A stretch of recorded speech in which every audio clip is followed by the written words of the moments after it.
Hey, what's going on, guys? It's CJ here, along with DJ Sue, and we're talking about I'll probably say this is more interesting. Last time we've done something like this was uh the movie about fucking what's his face to Bush, Dick Cheney, Vice.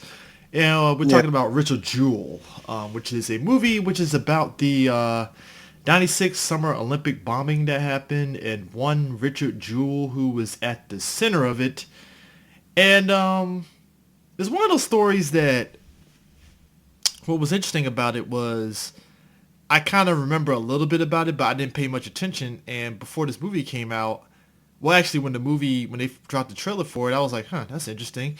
I don't remember this aspect of it, 'cause I just remember the bombing, and that was about it. I didn't care much. And the whole basis of it was Richard Jewell was this he was a guy. security guard. Yeah, he was a security guard who he was one of those guys who took his job a little too seriously, to the extent of like he felt he was a real cop, to the degree of like, oh, I'm a security guard on this because he was a campus cop formerly, and he took his job. No, he actually was. Well, hold on. He actually was in the PD. Yeah, he was Like in he the was in P. the sheriff. Like he was in the sheriff's department. Of course, mishaps occurred. Yeah, Things. Again, the guy took his job way too seriously. Then he became campus security guard, and then took it too seriously he, on that end. yeah, and then he ended up getting this job working security for The who Olympics. was it? AT&T Yeah, for AT&T. the for the Olympics. Yeah. And I mean, look, we've seen people like that in real life where they take their job too seriously, and you get it because you're working security.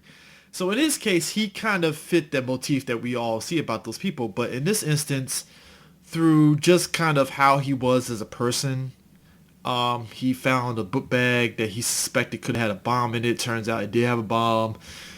They pushed everybody back out of the vicinity of it. Of course, some people got hit by it, but he saved a good amount of lives. Actually, well, you know what? Let me go ahead and break this down, because I actually did some I did some further reading upon the event, because I wasn't there when the bombing took place, but I was there the week before, Okay. and it's just funny seeing this movie, and just going back to that time. I'm like, God, I remember like watching the preparation for the Olympics, Hmm. and then here we go, like a week later, the place gets bombed out.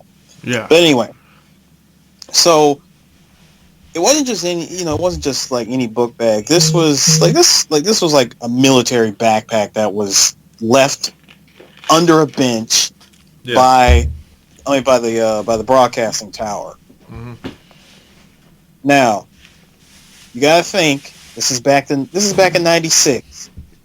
There was no 9/11, and there wasn't, like, nobody didn't have any, you didn't have a reason to feel suspicious This about is this is stuff. back when you could walk in front of the White House, and there was a gate there, and Pennsylvania Avenue still had traffic driving in front of the White House. Yep. Simple times, simple times. It was very, very simpler times. So anyway, he discovers the bomb. Well, he doesn't discover the bomb. He discovers that this bag is highly suspicious Yeah. and wants to call it in. Now, note, the cops that were, like, there were other cops that were around, like local PD, Hmm. and as well as the other security guards. Nobody wanted to take it seriously. Yeah, which to their credit, you see that shit all the time back then, where it's like, oh, people forget their backpacks or whatever. And Jewel, being who he is, he was this guy that just had a hunch because, again, he took his job so seriously, and just he's one of those guys that's like, I'm suspicious of everything, Yeah. So So again, he he knew something was up. Wanted to call it in. Gets it called in. Bomb guy. Oh wait, the bomb squad shows up. Discovers the bag. Not only was the bag knocked over, that was another reason why you notice that delayed reaction in the movie. The bomb explodes, but but of course no one knew what kind of bomb this was. You saw three pipe bombs, and it turned out this was a nail bomb. yeah. which was wild. Like I was like, Mm. holy crap! Like an actual nail bomb. So so when that thing exploded, it was really 100 people got injured and at least 2 people died. Hmm. And the movie kind of alludes to who dies, but they don't outright like say who dies and stuff. But what ended up happening is like he gets hailed as a hero, and then through circumstances that kind of pinpoints what this movie is trying to do, the media, instead of kind of doing the thing of leaving it open that it's a maybe or maybe it's like, you know how like most people, like they're not necessarily arrested for it, but there's suspicion of them Yeah, being implicated in something. There's like a lot of some outlets tend to leave room for doubt that that person was involved. The problem was like people like the Atlantic Journal Constitution, for instance. They're the ones that broke the news about the FBI suspecting him because he fit the profile, and every other media outlet ran with it instead of leaving, and including the Atlantic Journal Constitution. They didn't leave any sort of like doubt in the articles they read that he might not be involved. It was just like, hey, the FBI is investigating him as being involved in it, and every media outlet ran with it, and he all of a sudden went from hero to, oh, you did that shit. like hero, the public enemy number one. I mean, like, how is it that you were able to enjoy?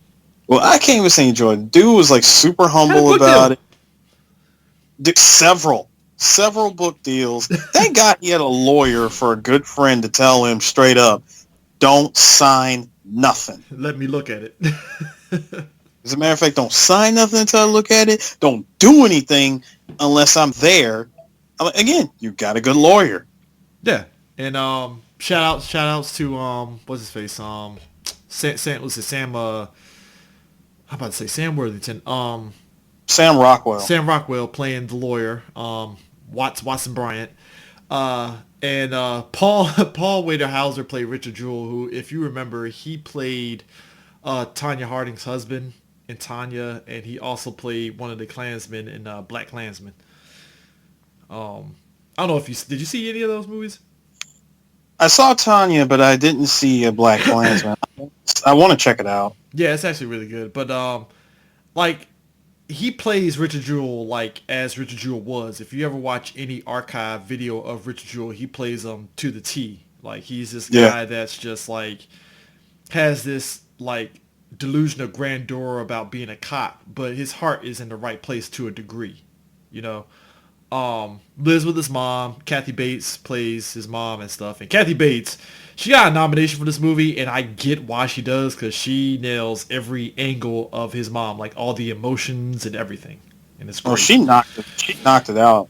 This movie. So there's two things about this movie that's kind of a negative in a way.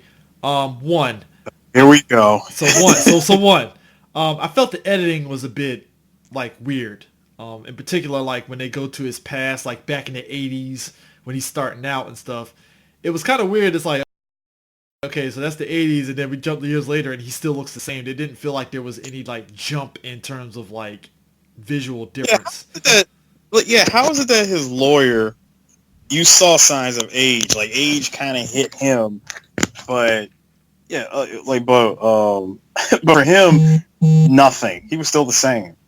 Yeah, I mean, you mean to tell me 10 whole years went by, you didn't change? yeah. Well, what is this? Like, no, seriously. Like, when I saw how he didn't change, I wanted to lean over and tell you, yo, did this dude drink from the same blood that Maya's been drinking from? Nah, more like the X-Men movies, because you remember they went from like the '60s to the '80s, and I'm like, y'all still look the fucking same. Like, I mean, Yeah, everybody looks the I'm same. like, what are we doing here? Like, you know, so there's some editing issues, and also, so Kathy Scruggs. So the movie really villainizes her as like the catalyst for it, right? So here's the thing. So Kathy Scruggs. So, By the way, played by Olivia Wilde. yeah, played by Lily Rowell, who does a great job. So here's the thing about Kathy Scruggs. So here's the real deal. One, Kathy Scruggs never slept with anybody to get news sources. Never did. Two, she had a source for reporting that. But she never, you know, put her sources out there because she doesn't have to. Right. And that was part of the lawsuit that Richard filed against that newspaper outlet. Was like, yo, they slandered my name and blah blah blah. It went on for years, and then it culminated in going to Supreme Court. And Supreme Court was like, well, their outlet, they don't necessarily have to reveal their sources. All right, cool. She did her job to the T and whatever. But my thing was like this: you're a reporter.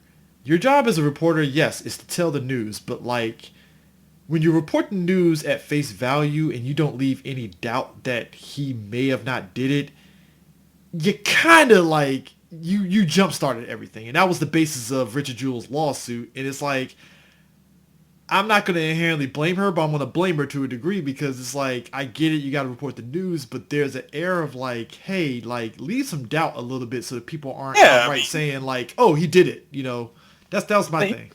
But here's the other part that also bugged me, which, like, when you see it in the movie and then you think back to the actual event, you really got to ask yourself. So let me get this right: the lawyer managed to figure it out, and not even the FBI could do it. It's like the FBI just said, they were told, hey, what about the phone booth? Nothing. They asked. I mean, people asked them, hey, what about the phone booth?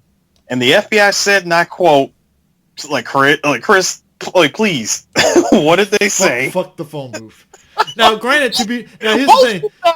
Hold on, both you and I in the theater were like, wait, what? Now, here's the thing. John Hamm's character, Tom Shaw, he's a made-up character, but the basis of how the FBI handled it still stays the same. Yeah. It still stays the same. So while he's a made-up character, the basis of what the FBI did in terms of making him a person of interest based off the profile of the lone bomber, and that's on top of the dean of the school that he was previously a security guard, falsely basically making him like a suspect as a bomber. You put all that together, it kind of paints him as like he had a plan in it. Now, if you watch the trailer, you kind of think to yourself, well, shit, the trailer gave off the illusion that, oh shit, maybe Richard Jewell did have something to do with it. And especially if you didn't know anything about it. Like, I didn't know anything about that aspect of it. So I'm looking at the trailer like, oh shit, he has something to do with it. And then when you read up on it, it's like, oh, he didn't. Wow. Yeah. Yeah, the trailer was going to give you that illusion, but then all it took was like a quick Google search. Yeah. I mean, and like I said, you know, it makes you wonder. That's why I looked at Clint, and I'm like, oh, Clint, you didn't have to you didn't have to add all this false stuff about Kathy Scruggs to get your point across about how the media portrays the story, because your story point would have still been there. Yeah, it would have. It would still been there. The idea that the media should do a better job of how they report the news, because ultimately at the end of the day, you're basically a hypocrite, essentially, because you painted Kathy Scruggs as one thing, and you're doing exactly what your movie is set out to do, which is basically, hey, take the media to task for how they report the news kind of thing. And it's kind of weird a little bit. It's like, you didn't have to do that, Clint. And especially for a tried and true trope of, oh, the woman sleeps with the guy to get the news beat. It's like, come on, like how many movies have we seen that? Not only did we see that, not only was that one of the most predictable points thrown in the movie. I mean, no, seriously, that, like, God, you know, a part of me was like, you know what, this movie was at least two steps away from being a like super superb solid film, but those two things stick out like real sore thumbs. Yeah, and I mean, it's not to say that the movie goes from like, oh man, this is superb to, it's all right, you know, it's fine. You know, it's like the Straight Outta Compton effect, where a lot of people tripped over themselves over Straight Outta Compton. I think Straight Outta Compton's a fine movie, but I felt that there were certain things in Straight Outta Compton. It's like, you didn't have to, like, again, I'm one of those people, I'm that guy that's like, yo, why did you make Dre out to be this golden boy when he had bullshit with him too? Like, yo, he smacked up D Barnes. You gotta keep that in there to a degree. You have to. You completely overlooked that part. Yeah, you have to keep that in there, because that was something that, hey, Dre did that shit. Like, they ain't no getting past that shit.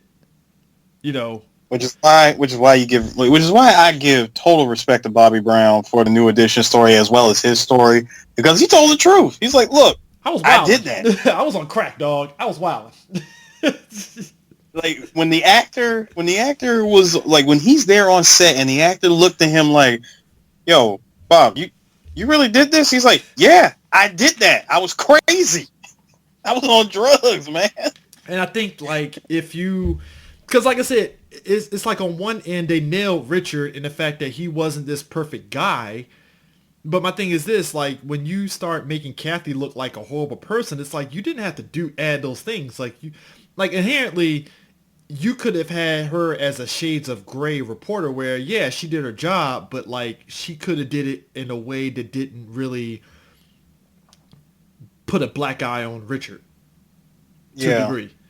Which is what inherently the movie's trying to get at is basically like, yo, the media was complicit on how they did it. And I mean, that happens to this day. Let's be real. Like, they follow on this idea of like, oh, hey, we're going to report the news. Cool. But then it's all this huge speculation aspect of the news that it's like, okay, is it true or not? Like, you can't report that aspect of it, you know? Like super speculative stuff with no room for doubt. Yeah. Because at least if you leave doubt, it's like, okay, maybe Richard didn't do it. But like I said, the FBI botched up. And like I said, because of the college dean kind of making it seem as though he might have planted it and stuff, I get that aspect of it. But at the same time, it's like you're the FBI. Sure, you have to cover your ass, but like you didn't have to do what you did, you know. At the same time, do better diligence. Yeah, dude. Yeah, yeah, 100%, 100%. And it's kind of a shame too because like you feel bad for Richard throughout this whole like saga, like all the shit he has to go through, everything across the board, and he's very much a very naive person. Like he's always, as you know, Watson pointed out, it's like, dude, you're always coming up with excuses on why they're doing X, Y, and Z. Like, what? Aren't you angry? Aren't you mad? Like, what the hell? You know? You know the part that I applauded was, and I think all of us was feeling like that in the theater when he gets pulled into the FBI. He goes into the Atlanta Division building, right? And they're like, "We want you to help us make this tape about like it's supposed to be like a training simulation on how to be better prepared for situations that he like for future situations like the one that he was just in with the Atlanta bombing." Yeah. Now, any other person would feel like, oh, well, okay, well, I guess we can go there, we can talk about this, but the way that they worded it and the way that they tried to pull it together, it almost sounded like they were making it up as they went when they went to go see him. Yeah. And I think it goes back to the idea of like them trying to get to the bottom of what they do for no reason. But the part that really pushed it was the moment they said, okay, we're going to give you this document. You're going to sign this document, just so we can make it official. And all of us were like, you sign it, don't sign it, don't sign it, don't do it. And at first he pulls out a pen, and I like how we were all like, oh man, he didn't do it. He's going to do it. He's going to do it. We see this dude just playing like he was signing. Like, okay, we're like, oh, thank God. Like, thank God you didn't sign it. I mean, and they're like, no, Richard, we really need you to sign this. Like, just sign it. It's, it's for the film. But he's looking at it and going, well, wait a minute. This is an official document. Why am I signing this? Yeah. Why am I signing the official document? It's like, it's just for, it's just for dramatic effect, for the realism of the film. I think I need to have my attorney look at this. Well, why you got to bring an attorney in here? The moment they ask that question, why you got to bring an attorney? You ain't got nothing on this dude. Yeah, that was what sucked because it's like he's a person of interest. They went through his house like twice, gathering evidence and took everything and stuff. And it's amazing, I'm with Kathy Bates. No, hold on. I'm with Kathy Bates. Why you got to take the Tupperware? Yeah, and granted, yeah, it was a part of the whole investigation, but he made a valid point because there's a point in the movie where he makes his speech, but he basically was like, you spent all this resources going at me when you could have been going after the real person, which they found 6 years later afterwards, he admitted to the Atlanta bombing and all that stuff.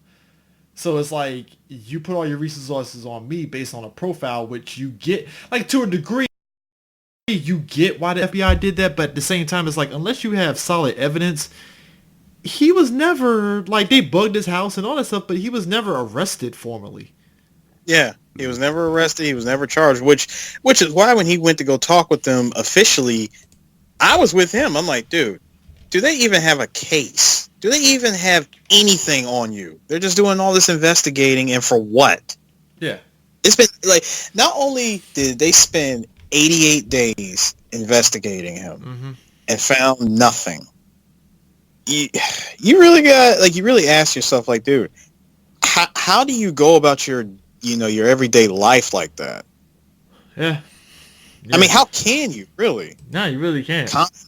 Constantly being watched, knowing that you're being watched. It's one thing if you had no idea you were being watched, but when you know that you're being watched, knowing that you can't say or do anything for fear of them for fear of them using it against you. And speaking of them using stuff against you, how about when they tried to separate him from his lawyer, and they sit him down, and we see the part that made, it's the part from the trailer that made everybody think that, oh man, he really has something to do with it. But all it was them trying to get voice analysis. Yeah. They So wanted him to say there's a bomb in the park several times just to see if they can match it up. yeah.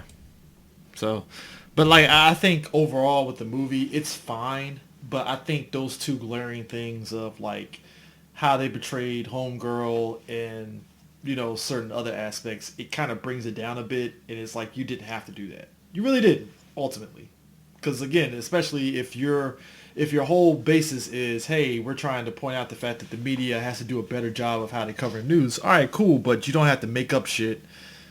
It's I kind of mean, like it's the idea really of you don't have to tear one person down to bring another up. Especially when the right, story is not necessary to do that too. right. You really could have omitted that part completely. Yeah, it's like I don't need her to sleep with this FBI guy. Like you could have just stuck with, oh, she had a source, she reported the news, which again is ironic because while the Atlantic Constitution didn't go for the settlement, they admitted as much. Like they could have did a better job in how they covered it. Which I'm like, all right, cool.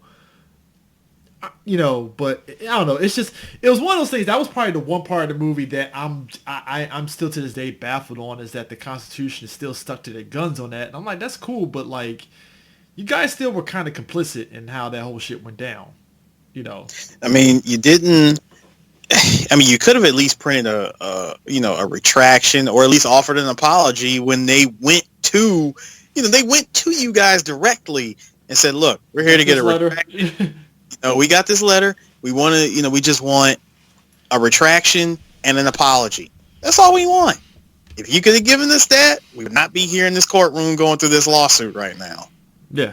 And I think that's ultimately what it comes down to this movie. Like I said, the movie's fine, but like I said, the issues that it has, it kind of keeps it from being this like groundbreaking movie that it should be. It's like like I said again, I love Straight Outta Compton, but I felt that them omitting certain aspects and stuff, it kind of like you kept Ice Cube shit with him fucking up the label thing, but you couldn't keep that little thing with D Barnes and Dre. Like that was the all like I said.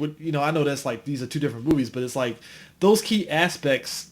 It kind of makes the people who they are and stuff. The D Barnes thing, it defined Dre to an extent to where he isn't that person that he used to be anymore. There was a D Barnes thing, and we're also forgetting another. I know this is about. I know this is about this movie, but I mean, just another thing, real quick on Straight Outta Compton.